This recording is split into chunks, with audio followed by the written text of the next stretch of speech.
Hello all, ఎలా ఉన్నారు అందరూ? Welcome to Hema retro food. ఈరోజు మన రెసిపీ వచ్చి సింపుల్ అండ్ టేస్టీ రెసిపీ అండి, which is boiled egg fry అండి. ముందుగా ఎగ్స్ బాయిల్ చేసుకొని పచ్చిసొన విరగకుండా ఒక్కొక్క ఎగ్ని 4 పీసెస్గా చేసుకోవాలి. నేనైతే 8 ఎగ్స్ తీసుకున్నానండి. ఇక్కడ ఒక్కొక్క ఎగ్ కట్ చేసి ఇలా ఎల్లో మాత్రం అలాగే పక్కన పెట్టేసుకోవాలి. ఇప్పుడు పాన్ పెట్టుకుని ఆయిల్ వేడెక్కాక అందులో ఆనియన్స్ వేసుకోవాలి. ఈ ఆనియన్స్ కాస్త లైట్ పింకిష్ కలర్లోకి వస్తే సరిపోతుందండి. ఎగ్స్లో మంచి ప్రోటీన్ ఉంటుంది కాబట్టి మనం డైలీ ఎగ్స్ తీసుకుంటే మంచిది. ఇప్పుడు దీంట్లో కొద్దిగా అల్లం వెల్లుల్లి పేస్ట్ వేసేసుకోవాలండి. ఇందులోకి ఫ్రెష్గా గ్రైండ్ చేసుకున్న అల్లం వెల్లుల్లి పేస్ట్ అయితే కాస్త బాగుంటుంది. ఇది కాస్త వేగనిద్దామండి, పచ్చివాసన పోయేదాకా. ఇప్పుడు కాస్త వేగిపోయింది చూడండి, ఆయిల్ పైకి తేలుతుంది. ఇప్పుడు కాస్త కారం వేసేసుకున్నాం. కారం వచ్చి ఒక 3/4 టీ స్పూన్ వేసుకున్నానండి. నేను ఒక 1/4 టీ స్పూన్ అలాగే పెట్టుకున్నాను. ఇందులో మొత్తం 1 టీ స్పూన్ కావాల్సి వస్తుంది మనకి. ఇది కూడా కాస్త వేగనిద్దాం. ఇందులో కాస్త పసుపు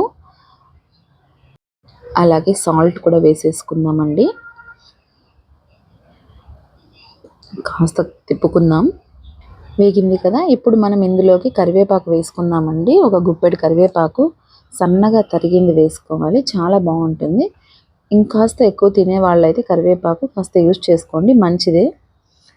సో కాస్త వేగాక ఇప్పుడు ఇందులోకి ఎగ్ వైట్ మాత్రం వేసుకుందామండి. ఎందుకంటే ఇప్పుడే పచ్చసొన వేసేస్తే అవి విరిగిపోతాయండి టాస్ చేసేటప్పుడు. సో అన్నీ వేసేసుకున్నాం కదా, ఇప్పుడు కాస్త తిప్పుకుందామండి. జస్ట్ ఒక 30 సెకండ్స్ తిప్పుకుంటే సరిపోతుంది. ఇప్పుడు మనం ఎగ్ ఎల్లో కూడా వేసేసుకుందామండి.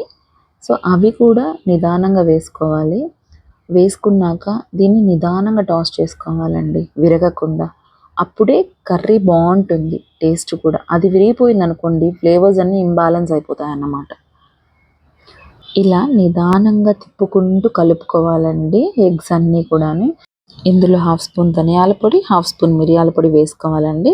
వేసుకొని బాగా కలుపుకోవాలి. మిరియాల పొడి వేస్తే మనకి కాస్త ఆ ఎగ్ ఎల్లో స్మెల్ అనేది రాకుండా ఉంటుంది.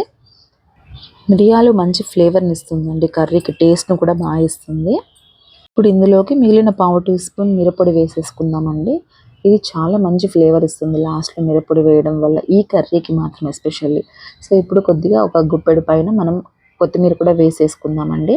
వేసేసి బాగా టాస్ చేసుకుందాము. ఇందులో మేజర్గా కొత్తిమీర, కరివేపాకు అనేవి చాలా మంచి ఫ్లేవర్స్ ఇస్తాయండి. ఇది రైస్లోకి అలాగే చపాతీలోకి, రైస్లోకి సైడ్ డిష్ లాగా ఎలాగైనా చాలా బాగుంటుందండి టేస్ట్ ఇది.